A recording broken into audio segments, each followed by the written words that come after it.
Hello everyone, I have come up with the next video of cardiovascular system. So here the first point that we are going to study about is homeostasis or hemostasis. Okay, now what is it? To maintain a balance between the outside and your internal temperature. Okay, now what happens before studying this point, let me give you some example. Like for example, when there is winter outside, okay, then we see that a kind of vapor is released from our mouth or nose. Okay, but during the summertime, what happens during summer? We see that we are sweating to extreme limits. Okay, so there is difference. Now during winter, what happens? We don't see any kind of sweat or don't feel sweating sensation. Okay, but during summer, what happens? We sweat. Okay, so that means what your body is maintaining a kind of internal stability with the outside environment. Okay, so this is what hemostasis. Okay, now the blood inside blood vessels, interstitial fluid around body cells, and lymph inside lymphatic vessel constitutes the internal environment of the human organism. So whatever is inside the human body, okay, that is the environment, which is known as internal environment. Okay, now in this internal environment, the most essential thing is the blood, because that is only going to maintain a kind of balance in the internal and outside environment. Okay, whatever in the internal environment of human organism, what do we find? We find blood, where inside the blood vessels, interstitial fluids, where around the blood body cells, okay, in the interstitial spaces, and lymphocyte lymphatic vessels. Okay, now, since the body cells are too specialized to adjust more than very limited changes in the environment, the internal environment must be kept within normal physiological limits.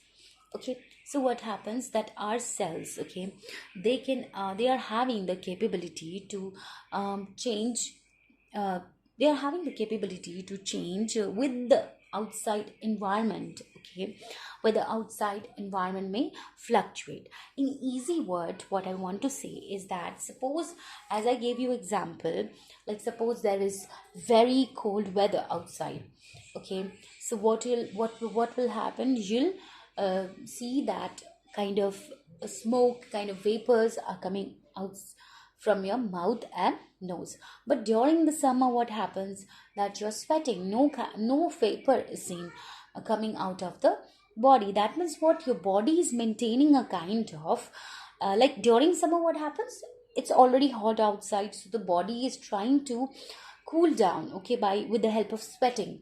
Because if sweat occurs through your body, then the sweating will cause a cooling sensation in your body. So like that, it is maintaining a kind of balance or hemostasis.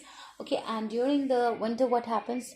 It maintains the internal environment of the body. It tries to increase its temperature, and so that you can feel hot, you don't feel that extreme cold. Okay, so in this way, hemostasis is maintained, and our cells, body cells, are too much specialized means they are having that capability to change with the changes in the, means they can adjust. Okay, not change, they can adjust with the changes in the environment. Okay, so what happens? That the internal environment must be kept within normal physiological limits. Okay, it should be kept within a normal physiological limits, so that what happens? That there is a maintenance of steady means what? A maintenance of a kind of just the exact internal environment. Okay, and that is known as the hemostasis. Okay, now what happens? That, as can be seen, an obvious feature of the body circulation system is the close independence of the heart, the blood vessels, and the blood Abnormality or disease of any part often leads to malfunction of the whole system. Okay, so here it is said that the obvious feature of the body circulation system or the circulatory system, okay, is interrelated or dependent on each other. Like the heart is dependent on the blood vessels, and the blood vessels are dependent on the blood. That is, if there is no blood in the blood vessels, then the heart will be not getting enough blood to pump to the body.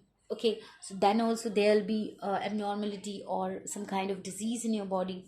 Suppose there is rupture in the blood vessel, any of your blood vessel. Okay, then what happens, or there is blockage in the blood vessels, that can also lead to any kind of abnormality or diseases. Okay, or suppose your heart muscles are very weak, or the tissue near the heart, in the area, okay, where the heart is, or the heart tissue, okay, are dying.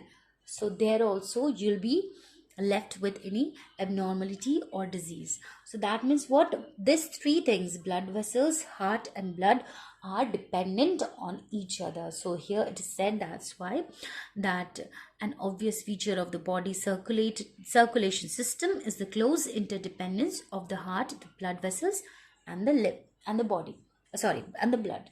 Okay, now next. Okay, so next we are coming to blood composition and its function. Okay, now first we'll have to understand that what is the composition of blood.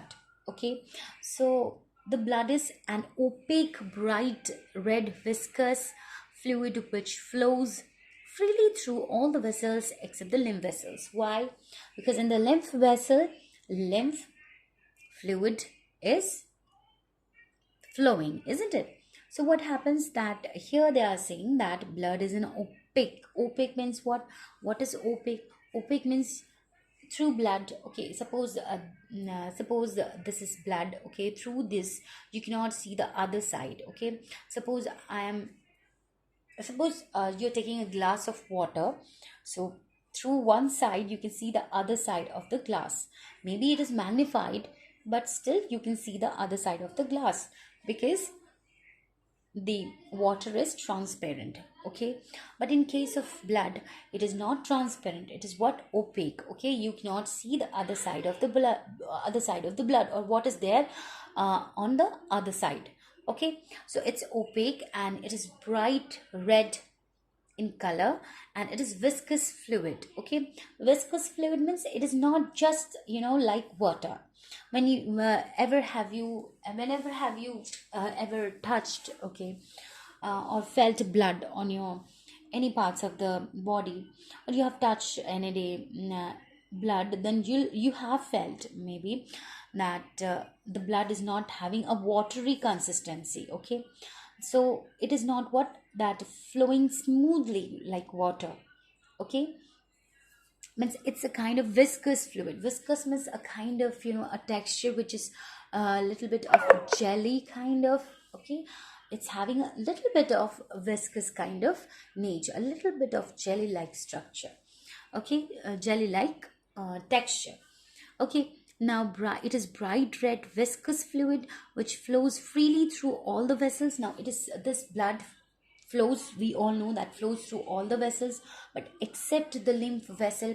Why? Because in the lymph vessel, lymph fluid is flowing. Okay, now what happens, that it constitutes 8% of the total body weight. So whatever is your weight, the blood will constitute of the 8%. Okay, now the blood volume of an average male, so the blood volume of average male is what, 5 to 6 liter, while that of the female is what, 4 to 5 liters. Okay, and the process through which blood is formed is known as hemopoiesis. Okay, so this is very important, that what is hemopoiesis.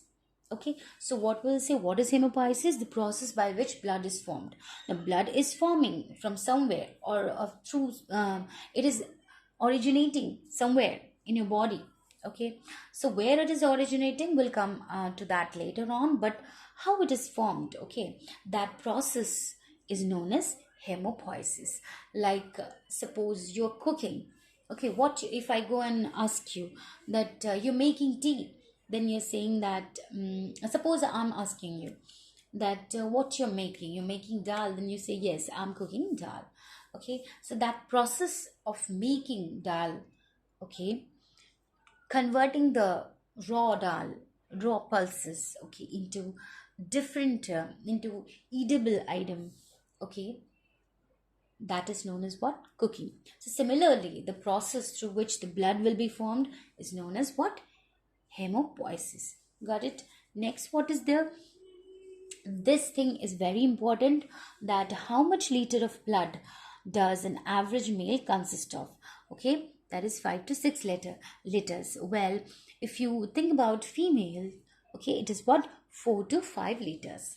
Okay, now see, blood is composed of two things, two portions. Okay, now formed elements, cell and cell like structure, and plasma. Okay, now there are cell and cell like structure in blood. You can see this picture. In this picture, what we see, that cell and cell like structures are getting dissociated, are getting sedimented. Okay, so they have settled down, but here the yellow part is what? The plasma. Okay, this is the plasma. So plasma is the what? Liquid containing dissolved substance. Now this is a kind of having a liquid texture, and this here they are having cells. So that's why when this two adds up, they forms a viscous fluid. Okay, got it? So how, what is the blood composed of? Blood is composed of two portion. What is that? Cell and cell like structure and plasma. Okay, what is plasma? Plasma is a liquid containing dissolved substances in it. Okay, and how much is the plasma? Means how much the blood constituents of plasma? That is 55%, whereas only 45% are the other elements, which is cell or cell like structure. Okay, next is that what is blood plasma? Now, first we'll study about what is blood plasma. Okay, now as we know that plasma is what? Liquid containing dissolved substances in it. So plasma is what? It's looking, you see over here, a kind of yellowish in nature. Okay, so this is what? Straw colored liquid. What is straw? We all know. I hope you know straw. If you don't know what is straw, you can comment in the comment box. Okay, so plasma is a straw colored liquid. It's not the straw with which you drink, coconut water or something like that. It's the straw which is, comes out. Okay, it is the waste product which you get it after threshing the wheat or paddy. Okay, especially paddy. Okay, now plasma is a straw colored liquid that it's a kind of yellowish color liquid. Simply just keep it in your mind. Okay, color liquid that constitutes the portion of blood from which the formed elements have been removed. Okay, suppose you take the blood and then you in the centrifugal machine, there's a machine which will separate this plasma and this cell like structures. Okay, so what happens if you differentiate this both and you get the plasma, then you can see that it's a straw colored liquid, and what you will see that constitutes the portion of blood from which the formed elements have been removed. Okay, now nearly what? 90 to 92% of the plasma is water. That's why what it is said that it is the liquid containing dissolved substances. Means the whole texture of this plasma is actually what? Water. So it constitutes of 90 to 92% of water. Okay, and only 8 to 10% is the dry matter. Whatever is the dissolved substances, that is only 8 to 10%. Okay, now the water is what? Now the water, anywhere where you find water, okay, it will act as a solvent. Now suppose, what is a solvent? You all know that. Suppose there's a glass of water and over there you are dissolving sugar. Okay, now this glass of water will act as a solvent and the sugar which you're mixing in the water will act as a solute. Okay, now what happens? The water acts as a solvent and suspending medium for the solid components of the blood. Okay, it also, now it also absorbs, transports, and releases heat. Now, what does this plasma also do? Okay, it also absorbs the heat, it can transport the heat or release it. Okay, now what are the constituents of this plasma? We all know it's constituting 90 to 92% of water, but the other rest, that is 8 to 10% of the dry matter, okay, they are also present there. Now what happens, this plasma is constituting of proteins. Okay, there are three types of protein. What are they? They are albumin, globulin, and fibrinogen. Okay, now albumin is 58% in the plasma, whereas if you find globulin, it is 38%, and fibrinogen is 4%. Okay, now what are the work of this proteins? Okay, now albumin does what? It regulates the blood volume by retaining water and blood pressure. Okay, so it will be regulating the blood volume by what? By retaining water, means by keeping water in it by in a particular amount, and also maintaining the blood pressure in a particular amount. So this is the work of albumin. Next is globulin. Now what is the work of globulin? The antibodies belong to this groups. Okay, so what are antibodies? Antibodies are those system or those things, okay, which will be protecting our body from foreign particle.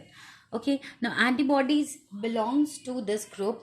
Gamma globulin will be doing what? They will be attacking measles, hepatitis, polioviruses, and tetanus bacterium. So what is the work of globulin? This antibodies, there are few antibodies which belong to this group, and they are known as what? So gamma globulin. Okay, what is the work of gamma globulin? They'll be attacking any kind of viruses that is related to measles virus, hepatitis virus, polio virus, or the tetanus bacterium. Got it? So we have got the work of albumin, we have got the work of globulin, and now we are going for fibrinogen.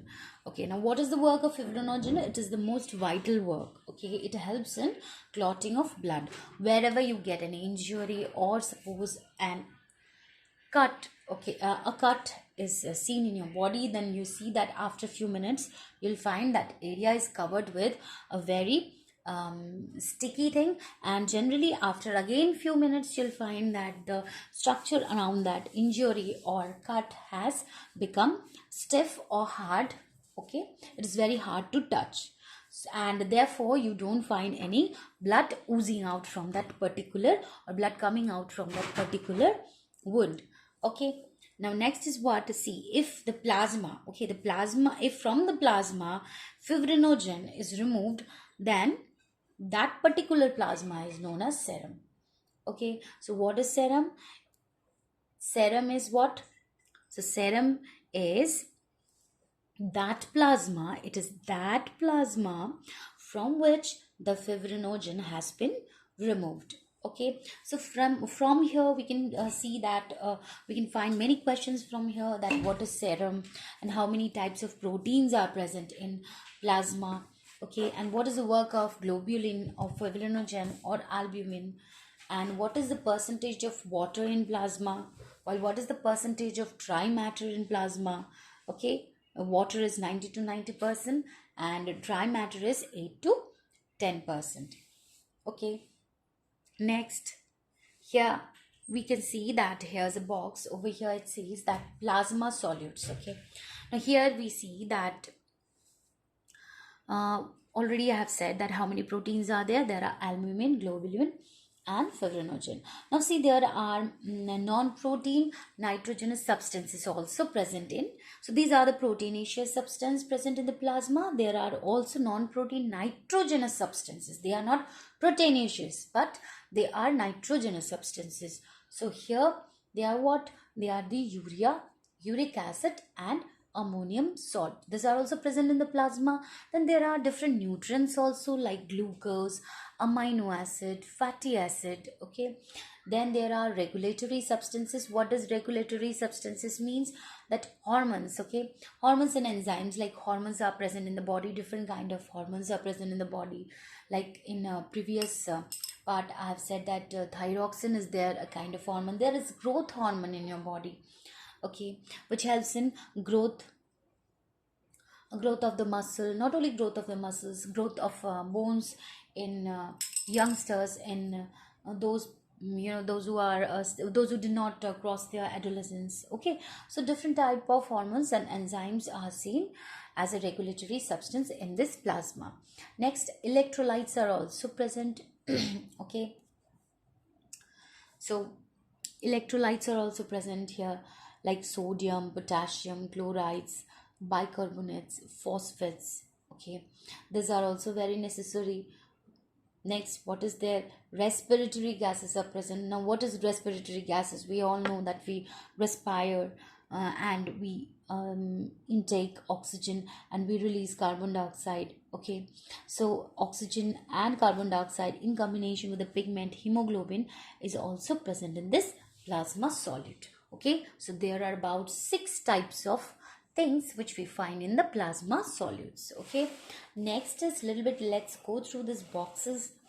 Okay, what is the characteristic of blood? Now see, blood is thicker and slightly heavier than water. As I said, it is not so smooth and free flowing, it's also flowing at a very high speed, just because the heart is pumping the blood. Okay, but otherwise it's not that much smooth like water. It's slightly heavier than water.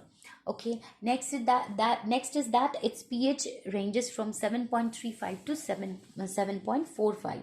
It is slightly alkaline in nature. Next, its temperature is maintained at about 38 degrees C, which is generally average temperature taken, okay, from every individual, and it is estimated as 38 degrees C. Next is medium for transporting material in the blood. Okay, now here, medium for transporting material in the blood. Okay, so what are they? They are water, protein and others. So water is about 91%. Okay, so we all know that water is acting as a solvent, as previously studied over here, that water is always acting as a solvent and suspending medium for the solid components of the blood. It also absorbs, transport and releases heat to maintain uniform body temperature. Okay, what is the work of water? Water will be acting as a solvent so that different kind of different kind of solid gets dissolved in that or gets mixed in that particular water, okay, which is a solvent. Okay, next, what is the work of this water? It will be absorbing or transporting or releasing the heat. Why? So that it can maintain the uniform body temperature. Like for example, if it releases the heat, then what happens? That you were feeling cold, that's why it's releasing heat. And if it is absorbing heat, that means it's absorbing heat, means you are feeling cold. And if it's releasing heat, that means what? You are feeling very hot, or it may just transport it. Okay, this is the work of water. Next, what is the work of protein? Now we all know that proteins already have studied that there is presence of albumins, globulins, fibrinogen. Okay, so these are the mediums. Okay, these are the mediums for transporting material in the blood. Next is the others are 2%, like we have studied about the non-proteinaceous and the nitrogenous things, respiratory gases, electrolytes. Okay, now waste from liver and kidneys, vitamins and regulatory substances, these all are the other 2%. Next, what are the cell-like structures that is present in the blood? Okay, they are the platelets, white blood cell and the red blood cell. So we all know that platelets are cell fragments, okay, essential for blood clotting. Now you may say that there is a presence of fibrinogen also in the plasma, which also helps in clotting, right? We have studied about it. But the platelet is also there. Okay, we'll study further that what is the perfect mechanism of this all. So fragments are essential for blood clotting. Next, what is there? White blood cell is there.